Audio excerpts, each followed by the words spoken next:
What you're about to watch is a Nebula original, meaning it was first released on Nebula, the streaming site founded by myself and plenty of other creators. Producing this documentary was an enormous project which involved flying myself and a crew 10,000 miles to one of the most remote places on Earth, and it was entirely funded by CuriosityStream. That's because CuriosityStream has partnered with Nebula to offer a bundle deal where, if you sign up at curiositystream.com/Wendover, you also get a Nebula subscription. Easy as that. On there you'll find loads of other great originals by independent creators, but for now, to the documentary.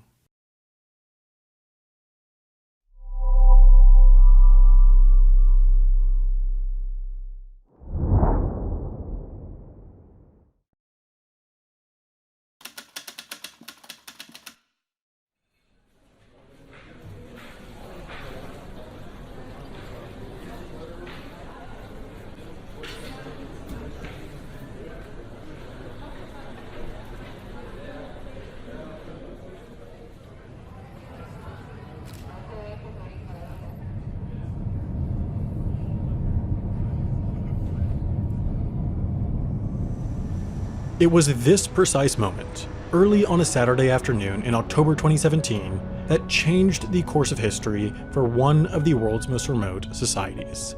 This moment that ended 500 years of isolation from the world, cutting travel time to there from 6 days on a boat to 6 hours on a plane. It was this small moment that changed everything for the island. An island where the thing they need most of all, as much as it might hurt, is change. It was this moment that long in the future will be recognized as the single most consequential ever for the island of St. Helena. You'd be forgiven for not knowing exactly what or where St. Helena is. It's not a place that one hears a whole lot about. If you have heard of it, that's likely thanks to Napoleon. It's here on St. Helena where the infamous Emperor of France was exiled by the British for the 6 years preceding his death. Since then, though, the island has been up to quite a bit.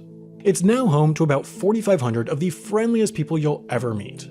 Walking a block through its capital of Jamestown, it's tough to go without saying hi and hello a half dozen times. Driving past someone without giving a wave? Well, that's practically a crime. Saints, as the residents are called, are as proudly British as they come and fly their Union Jacks copiously and conspicuously. The island is, after all, a British overseas territory. Life on St. Helena is quite unlike life in the UK though. They've got their own money, their own accent, their own culture, their own government, but most of all, what makes life on St. Helena different is where it is. The island sits in the same neighborhood as nothing. Mainland Africa is 1,100 miles or 1,800 kilometers to its east. Mainland South America is about 2,000 miles or 3,300 kilometers to its west. London is over 4,600 miles or 7,500 kilometers to its north. St. Helena's isolation defines and shapes it in absolutely every way, including, perhaps most consequentially, economically. You see, St. Helena is not a wealthy place. Its GDP per capita averages just above $12,000 compared to about $40,000 in the UK. The issue is that getting people and things to and from the middle of nowhere costs a great deal. So there just aren't too many industries that can profitably operate on a place as tiny and isolated as St. Helena. The Saints have found a few though. Beyond the traditional goods and services sectors that any small community would have, St. Helena does have exports. Coffee, we have some of the rarest coffee in the world, which sells for, I know, 90 to 100 pounds in the United Kingdom for just 100 grams. If we could increase that to some extent, that would bring revenue to many of the farmers on the island. They also sell a good amount of tuna and honey, but then there's another sector that capitalizes on the island's isolation. The predominant economy here at the moment is there is niche tourism, diving, history, natural history, walking tours, bird watching, those sorts of things. Plus also a growing market of people who want to sort of get away from it all, are 1 week away from the internet. And given the internet prices here, that's quite easy to achieve if you want to do it. But tourism would be nothing without a means to get off and on to St. Helena Island. It was only recently that this became something the government had to worry about. In the early days of the island's human history, shipping was what brought a population to it. It was the perfect stopping point on the route from the Far East to Europe around the Cape of Good Hope. So perfect, in fact, that for a while, the entire island was run by the British East India Company. Eventually, though, the Suez Canal opened, and so fewer boats would round the southern tip of Africa. This, of course, diminished St. Helena's importance. But still, up until the 1970s, the island served as a regular stopping point for ocean liners traveling between the UK and South Africa, meaning there was a reliable link to the outside world. But then, throughout the 20th century, as air travel grew more popular and profitable, passenger ocean liners around the world increasingly struggled to fill their ships, and one by one, closed down. The last shipping line with passenger service to St. Helena collapsed in 1977, leaving the island marooned, with no way to get to the outside world. The British stepped in, buying a ship for their overseas territory, which would be called the RMS St. Helena. The RMS was part cargo ship, part passenger ship. In the front, she carried dozens of shipping containers, acting as the primary supply line for the island, and in the back, she was adorned with pools and bars and sun loungers. Her regular journey consisted of the 5 nights from Cape Town to St. Helena, then she would continue on to Ascension Island in 2 or 3 nights, where she would meet and connect her passengers to one of the bi-weekly Royal Air Force flights to the UK. This method, via Ascension, allowed travelers to get from the UK to St. Helena in relative speed, just 4 days. Most, though, took the longer route from South Africa. Locals and tourists alike adored the RMS. She was thought of as the perfect transition from St. Helena to the outside world, or vice versa. She was a legendary, storied vessel, but after decades of heavy use shuttling passengers to and from the island, in the early 2000s, the RMS was getting old and worn, and the government started to think about what would replace her. Initial assessments found that replacing the ship would cost up to $100 million. This led to the question, with that kind of money, was a ship really the best option? The answer, it turned out, was probably not. After decades of feasibility studies, discussions, debates, false starts, delays, and bidding, a contract was produced, and with a few quick signatures, life on St. Helena would change forever. St. Helena was getting an airport. The contract was signed in November 2011, and that's when Basil Reid arrived on the island to start basically looking at the infrastructure logistics. They started the first construction or the first moving of soil in 2015 November, and obviously they built various roads up to the airport because they had to get the logistics up to the airport. They also had a ship that brought in all the materials, logistics, all the spares, equipment that had to obviously help to build the airport. So they constructed it over 4 years. At the end of 2015, the runway was completed. Most of the terminal buildings were completed. Most of the CNS equipment, which is communication and navigation equipment, was installed, and the airport was ready for a certification at the end of October 2015. New airports are rare. New airports in places that have never had an airport before are even rarer.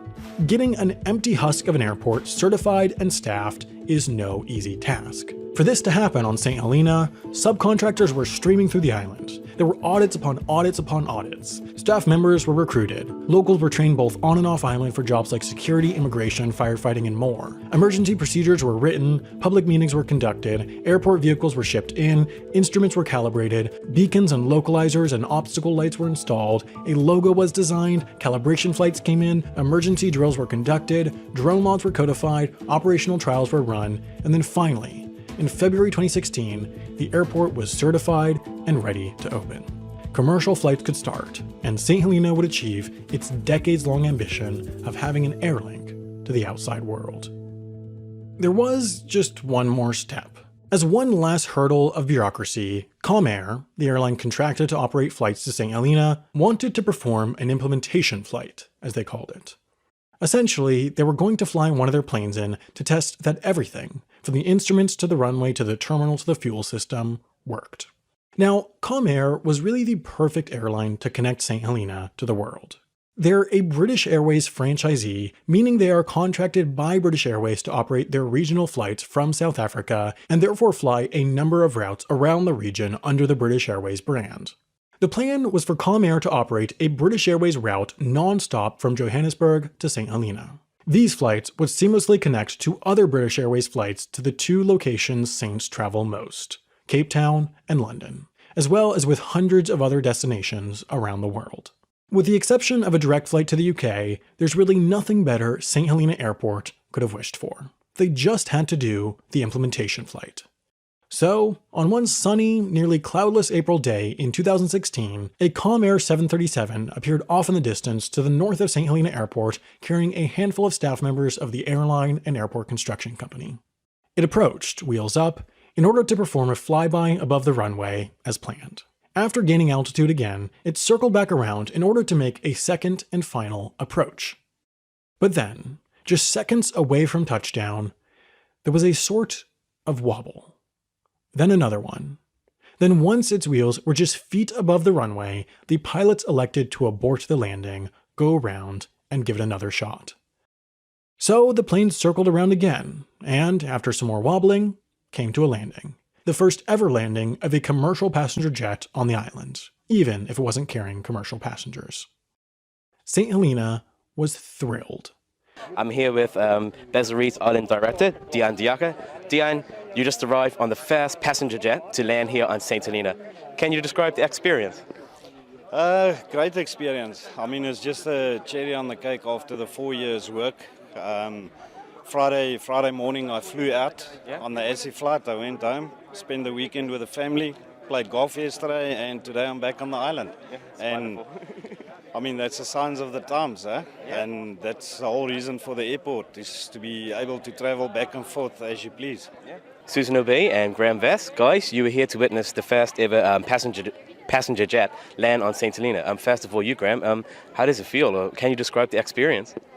It was absolutely amazing, and I feel really privileged to be here at this momentous occasion. It really is such a historic event. I feel absolutely wonderful. I feel proud of everything that's been done by you guys on the island. Thank you. Okay. And you, Susan?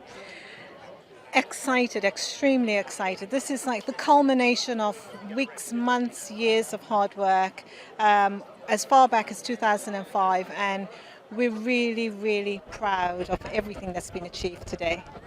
This is the first step, a plane landing on St. Helena.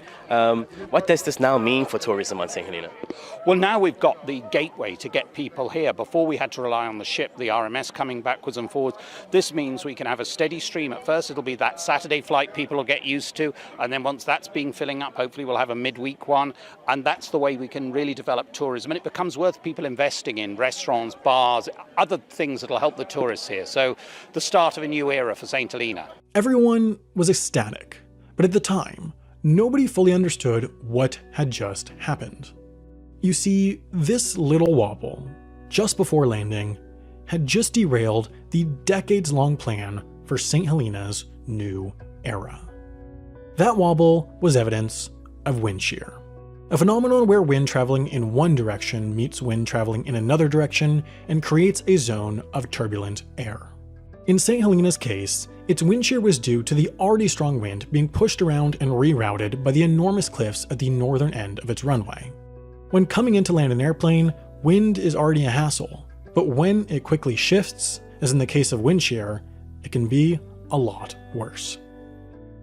The first sign to the general public that something was wrong was when the St. Helena government postponed the long-scheduled airport opening ceremony, which was planned to be presided upon by Prince Andrew. Eventually, it emerged that the solution would be to land planes from the south, as there was not a wind shear issue from this direction. But this did have its own issues. Planes generally like to land into the wind, as this allows them to stop faster on the runway, but at the airport, wind almost always comes from the south, meaning planes would be landing with a tailwind. In order to successfully land a 737 with a tailwind on the length of runway offered at St. Helena, the 737 would have to be quite light. It wouldn't be able to take its full capacity of passengers or cargo. In fact, it would have to shed so much weight that the flight would never be commercially profitable for Comair, even with the planned subsidies, and so, unceremoniously, it was announced that Comair, and therefore British Airways, would not be running the flights to St. Helena.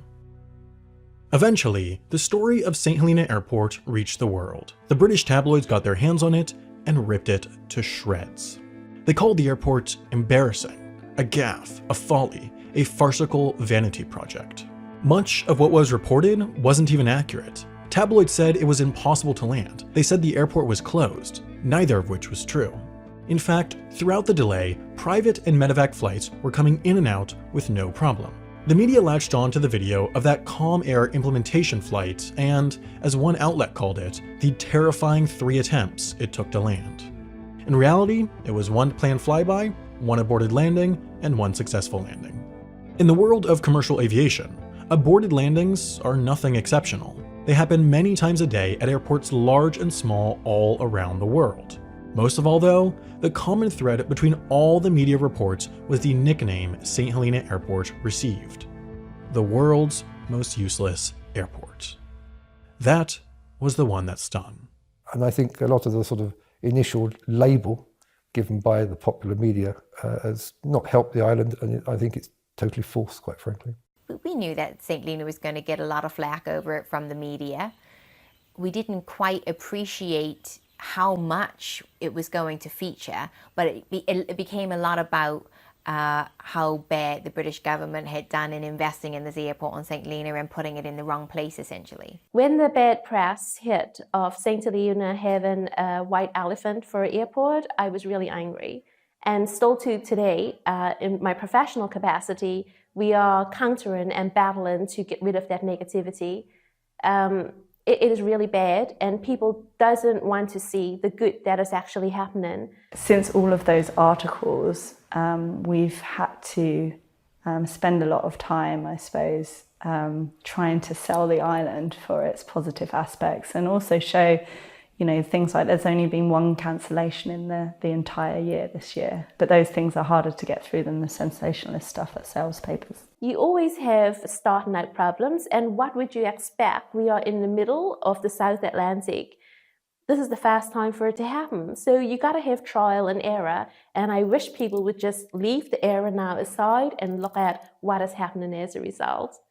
In order to shrug off that nickname, they needed, of course, a flight. So we had to do a lot of research. So we commissioned our UK Met Office to do a lot of research on our wind data. So we collated a lot of wind data over 6 months, 12 months, so we could ascertain exactly what the conditions were on runway 20 and runway 02.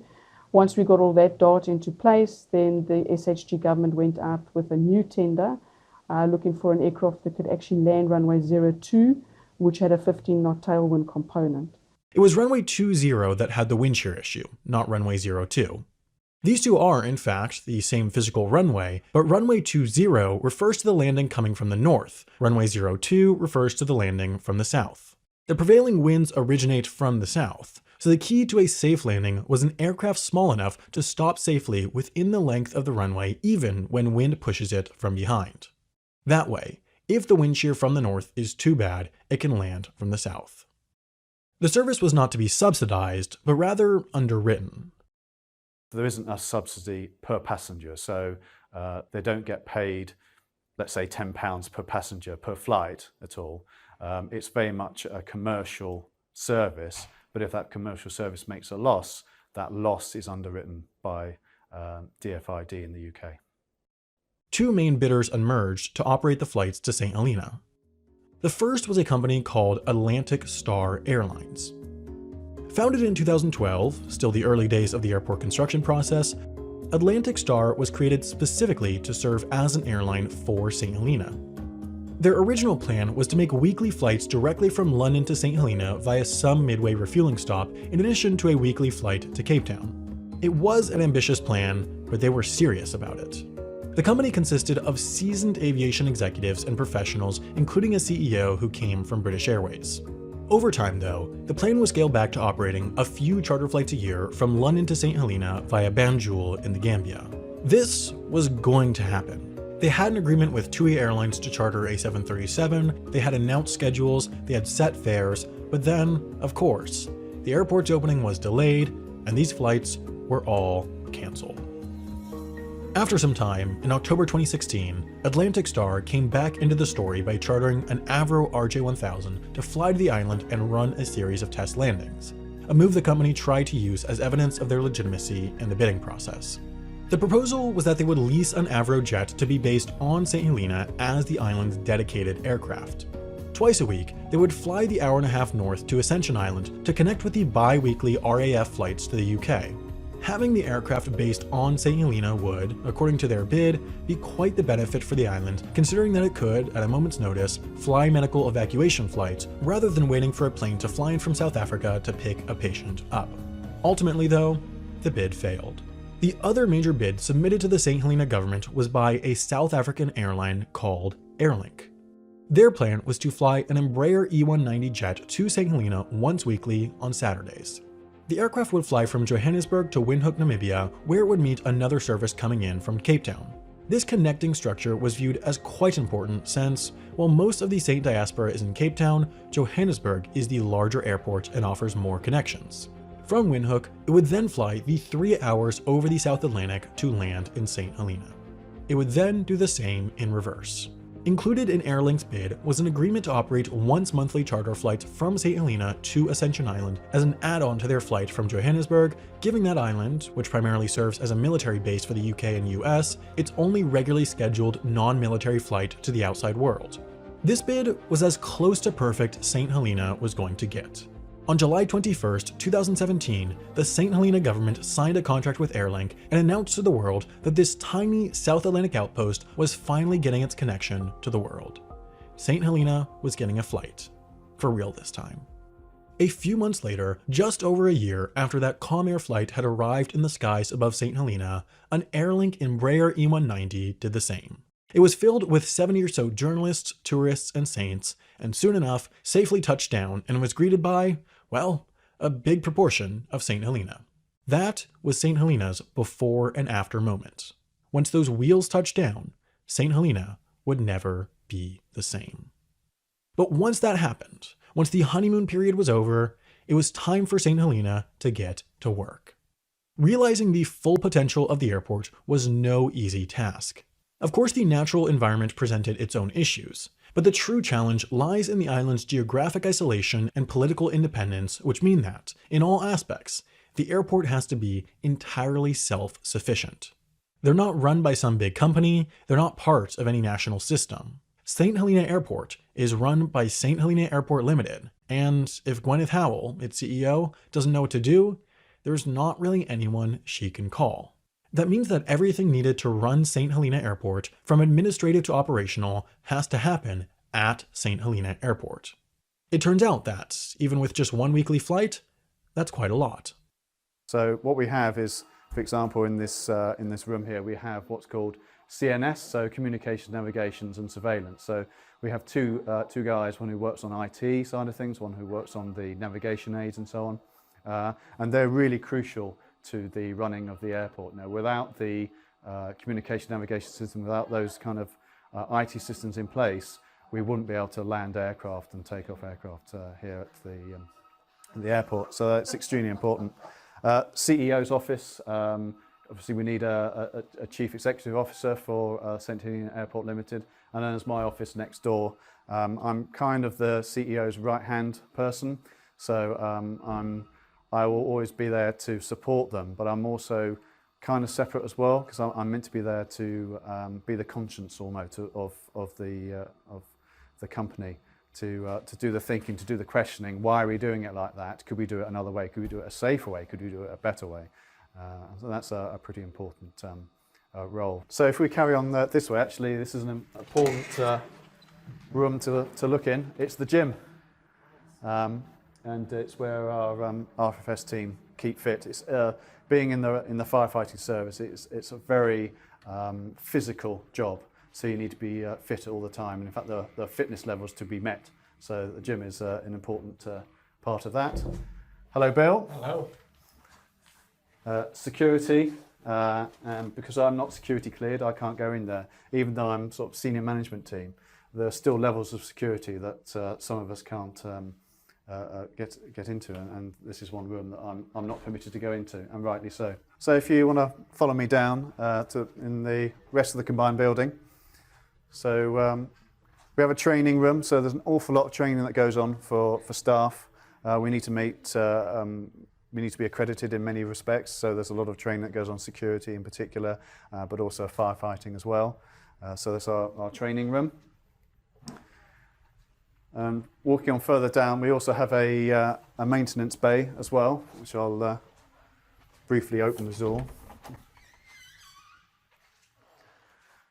and walk in. So the maintenance bay is where we obviously maintain equipment. We have a lot of equipment to maintain, and we have an on-site mechanic who does so. So we also use it for storage as well. So this, for example, is a tow barless tug. It allows us to tow aircraft if we need to, and other bits and pieces like the toilet cart and so on. So it's a multi-purpose bay. We use it for storage and we use it for maintaining our vehicles. So if we're moving along, finally we come to the end. And it's the most important room in the building because these people make sure we get paid. So here we have, good afternoon. We have HR and finance, extremely important to running a small but compact airport. But nevertheless, there's all the HR and the financial functions that go with that. In addition to all the administrative functions, St. Helena Airport, while it might need less of it, needs all the same things that an enormous airport like Heathrow would need.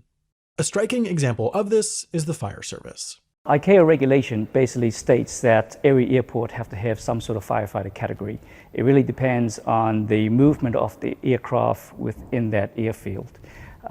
That's regulation, and that is what we have to provide. We are always on standby, so if there's an aircraft emergency right now and we get the crash alarms go, we can provide a 3-minute response to the runway. That's despite the fact that most days there isn't a single aircraft within hundreds of miles of the island. But nonetheless, it's what's required by regulation. Even at an airport with thousands of weekly flights, it's not as if firefighters are responding to fires all that often, which means that there's no real reason for those airports to have more than one firefighting crew. The result is that an airport like St. Helena, which has 1 or 2 commercial flights a week, needs firefighting capabilities pretty similar to an airport like Heathrow, which has thousands. That's part of what balloons the cost of running such a small airport. Given the isolation of the island, weather forecasting is another crucially important yet challenging part of what's needed to keep the weekly flight reliable and safe. The UK Met Office stations meteorologists on St. Helena on more or less yearly rotations. After a Saturday flight, I usually have the Sunday and Monday off. So when I come in on Tuesday, that's when I first start looking at what the weather's going to be like for the next flight day, which is usually the Saturday. As we get nearer to the time, I start to do more detailed forecasts for the airline. So on a Friday, I produce a detailed forecast for their estimated time of arrival on the Saturday. And then I come in at 4 o'clock on the Saturday morning and update that forecast and forward that to the flight operations. The reason this is so important is so that they know when an aircraft is supposed to get to St. Helena Airport, it'll be able to land at St. Helena Airport. The main problem is, because of the remoteness of the airfield, there are no nearby diversions. So they can't arrive here and spend 2 hours circling and then divert to a nearby airfield. If they come here, then they've got to be 99% convinced that they're going to be able to land. So I will be looking at cloud base and visibility as the major things that would stop them from landing at St. Helena. The reason being, because of their restrictions, they have to be visual with the airfield before they can land. So if the cloud base is below 900 feet, then they won't be able to see the airfield before their decision height. Assuming the airline has that required level of confidence that the flight will be able to successfully land at St. Helena, Airlink will give it clearance to depart from Johannesburg at about 9 a.m. local time. It'll then make the 2-hour flight to Walvis Bay, Namibia, a more or less regular flight. At Walvis Bay, they'll refuel the aircraft's tanks, giving them about 6 hours of flying time, but also at the stop, they'll have to once again decide whether they'll be able to land at St. Helena. This time, the level of confidence has to be higher than it was even in Johannesburg, but assuming they are confident, the flight will take off, climb to altitude, and begin its 3-hour ocean crossing. But the decisions still aren't over. Throughout this crossing, the airline will be continuously evaluating the conditions on the island to assure they'll be able to land, and if they believe they can't, they'll turn back for Namibia. Assuming they continue on, eventually, they will then approach the island, drop altitude, and connect by radio with the airport's air traffic controller. But then, even once there, if the cloud levels are too low or the wind is too strong, the plane still won't be able to land. So when they get here and they're not able on the first attempt to land, they will do a go around, they will go into a holding pattern, and they will wait for a few minutes based on what we have in terms of satellite image for the weather. It could be 10 minutes, it could be 5 minutes. It could be as soon as they go around, when they come back, they can see the runway. And then they'll be able to do a landing. So in the unlikely event that a successful landing cannot be completed, then the aircraft will have to divert. St. Helena's closest diversion point is Ascension Island. It's about an hour-and-a-half flight north, so this is likely where any flight would divert if landing at St. Helena was not possible. There they have fuels and facilities, so the Airlink flight could give landing on St. Helena another shot the day after. In the time that St. Helena Airport has been open, no commercial flight has ever failed landing and had to divert. In fact, in the first 10 months of 2019, the airport didn't even have a single canceled flight. Every Saturday, at about 1:15 p.m., an Airlink Embraer E190 has reliably pierced through the clouds above St. Helena's airport, ready to drop off another load of eager tourists and wistful locals. Saturdays at St. Helena Airport are an event. Despite its tiny size, people start arriving at the building 3 to 4 hours in advance of the flight.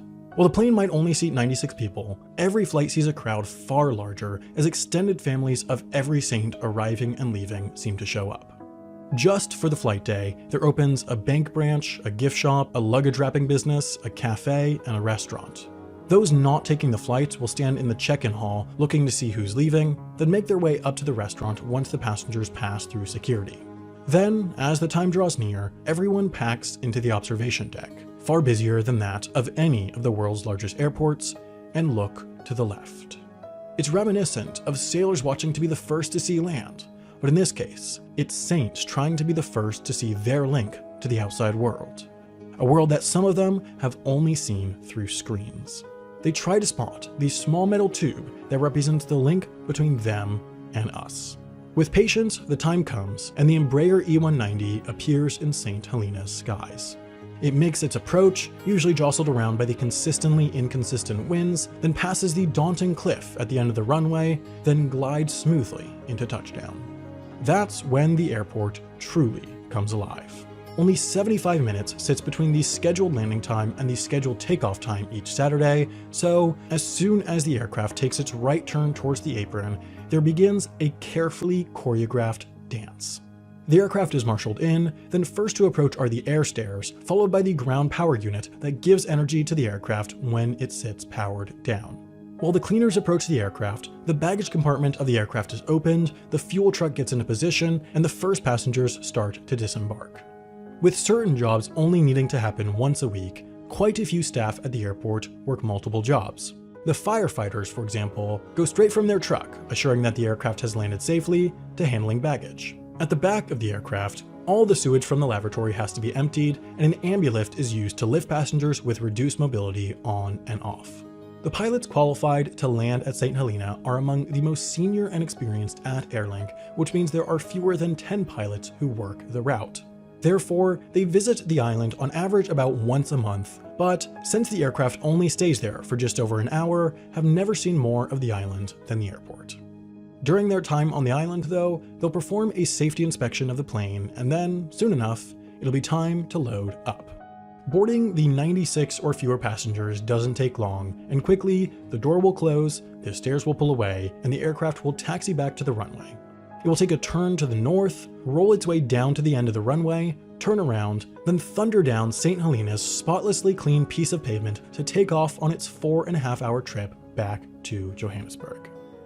With that, the clock starts ticking again as the airport preps for its next 75 minutes in the spotlight, and then everyone makes their way to their homes or hotels, starting their next week of isolation from the world.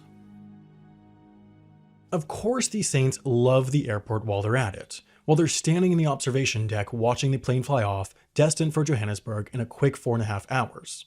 For those that have lived their entire lives on St. Helena, the prospect of getting to South Africa in a matter of hours still seems like magic. Once people go home, though, the question that comes up frequently in conversation is, was it worth it? 2013 and 2014, when they were building the airport, was a big significant boom for St. Helena.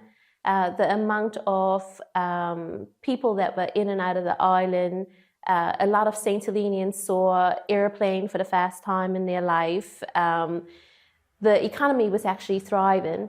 So it was a build-up to what was the airport going to bring for St. Helena. I would say people expected the airport to bring quite significant change. Now, whether those expectations were reasonable is something that is perhaps debatable. The once-a-week flight is okay, but at the end of the day, if you're bringing in a plane which can carry potentially 90 passengers, that's not enough to be able to generate a significant increase in the footfall on St. Helena. I think there's an expectation that the service perhaps isn't delivering what it should. But I think we also have to take into account the facts that we're still not we're still a relatively untested market, both for tourists and also for potential investors. Looking at the graphs, the airport has had some effect. In the 12 months after its opening, 3,337 people arrived on the island by plane. That's compared to just 2,616 passengers who had arrived the previous 12 months on the RMS. In the airport's second year of operations, 4,188 passengers arrived via the airport, which certainly is a measurable improvement, although overall visitor arrivals to the island stayed about the same as there was a period of overlap between the start of flights and the end of the RMS service. It's tough to measure the true success of the airport yet, just 2 years into service, but what's sure is that there has been no tourism explosion. Flights are expensive, infrequent, and indirect for everyone but South Africans, and this has kept the island a niche destination. The island certainly had to hurry up and wait, as, while the first flight might have been the impetus for change, it certainly didn't change everything overnight. Success for St. Helena Airport, however, cannot be measured solely by visitor numbers. It can also be measured in lives. The number of lives this solitary piece of pavement has saved. I was in my last trimester, fairly normal pregnancy up until the last when my blood pressure kind of spiked. So the concern was preeclampsia, and they decided that I needed an emergency cesarean. So he came. Eli was born about 4 weeks earlier than expected. We had him around 6:30 Wednesday evening, and he had a bit of a restless night. Breathing wasn't so good, although that was to be expected because of the C-section. The next morning, the midwife came in and she said no, breathing wasn't normal, and they decided to put him on the ventilator and have him assessed. So they did so many tests, and he had respiratory distress syndrome. And about like 11-ish on Thursday night, Dr. Kevin O'Brien and Helen Lawrence came into our room to say that he would need to be medevaced out. The RMS was on its last journey to the UK, so the first reaction was, how do we get him out?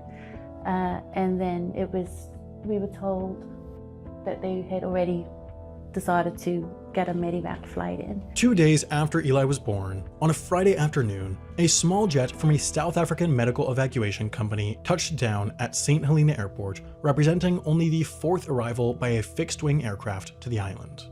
The team spent the afternoon evaluating Eli's condition, and then early the following morning, him and his mother, Patrice, were transferred by ambulance to the airport and brought onto the jet.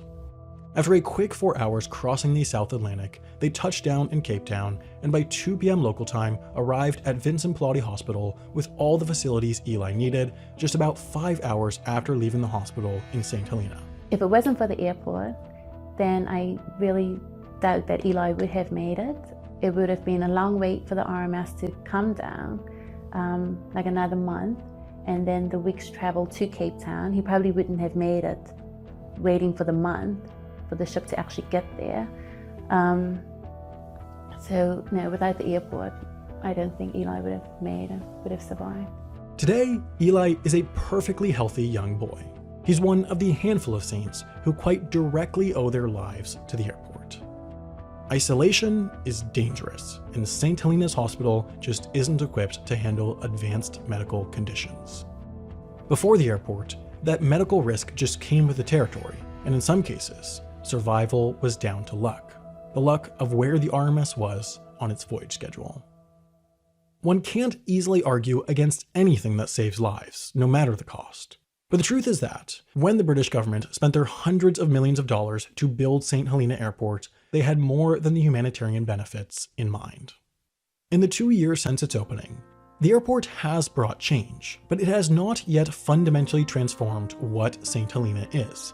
I think that the potential for the island is actually really quite strong. And I think that, but I think as with all emerging destinations, it's going to take a while. What I think is worrying though is that for a lot of people, it's how long will that while be? Is it going to be 5 years, 10 years, 20 years? Nobody really knows. Long term, the airport's ambition is, of course, to grow the island's economy. The UK's Department for International Development conducted a business case for the airport way back in 2010 and developed a tourism growth estimate for St. Helena based on how other similar islands fared in the industry after improving their access. This model, starting at about 1,000 tourists per year in 2016, projected growth to 30,000 yearly tourists in 2042, a number that has been subject to intense scrutiny everywhere from the St. Helena dinner table to the Parliament of the United Kingdom. The data show, though, that accounting for the 1-year delay in the airport's opening, current visitor arrivals are exactly on target for this growth. What that means is that the airport project is not doomed from the start. What will determine its success is what's to come, and the Christmas 2019 season is bringing something promising: sold-out flights. The holidays are by far the most popular season for travel to St. Helena, and with that, in the months of December, January, and February, Airlink has added Tuesday flights from Cape Town, a first for the island. In addition, there's another promising sign. In their first year of operation, the flights actually turned a small profit for Airlink. Longer term, the island has ambitions for an even more extensive network of flights. One goal would be to get a route to a South American city like Recife to allow for a more direct route from the Americas. Technically, this would be feasible as it's only a 4-hour flight. Commercially though, that's another question. Also on the wish list is a round-trip flight to Namibia to tap into their large tourism market. However, the largest tourist demographic for the island by far is British, and so the crown jewel of routes would be to the UK. Since before the airport even opened, there's been talk of a route to London via Cape Verde. Right now though, these are all just dreams. An airline would only take the enormous risk of starting a route to St. Helena if it proved not only commercially viable, but successful. That has not happened yet. The next couple years for St. Helena are crucial.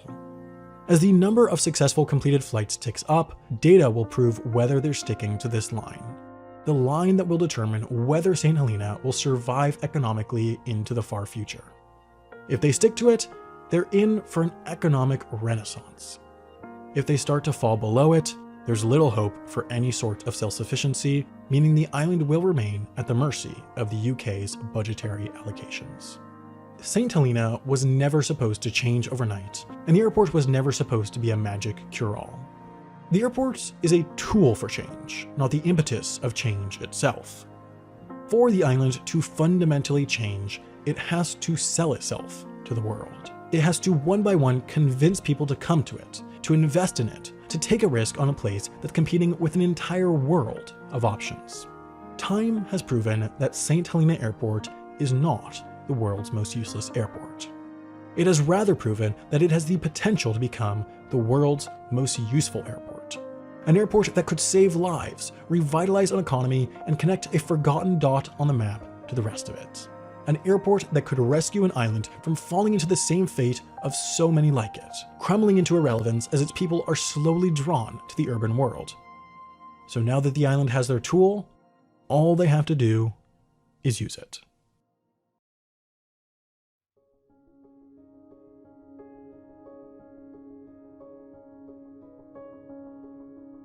As I mentioned at the start, this entire project was made possible thanks to CuriosityStream. They covered all the enormous production expenses, including flying a team to St. Helena, and all they asked in return was for us to mention the bundle deal they're running with Nebula, the streaming site founded by myself and loads of other great creators, and where this documentary originally released. If you sign up for any CuriosityStream subscription at curiositystream.com/Wendover, you'll not only get access to thousands of top quality documentaries and TV shows on there, you'll also get a subscription to Nebula at no added cost. On Nebula, you'll find tons of great original content like this one from loads of the internet's best creators. I can safely say this is the best value in the streaming world, so head over to curiositystream.com/Wendover to sign up for the bundle deal, and while you're at it, you'll also be helping support independent creators create great ambitious projects just like this.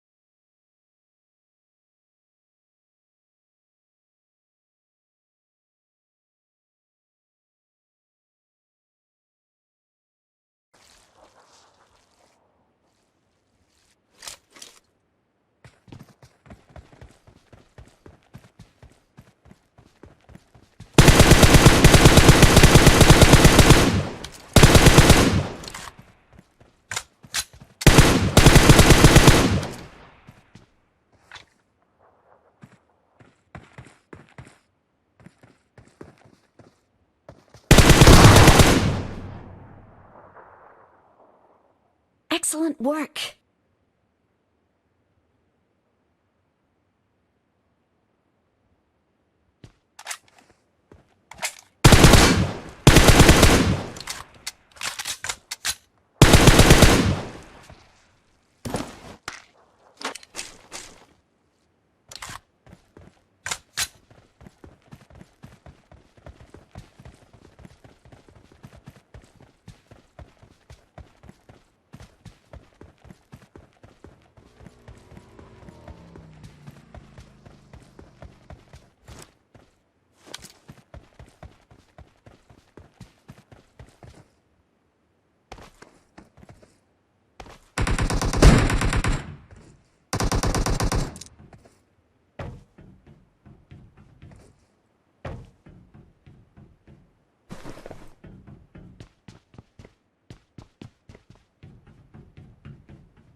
Form up on me.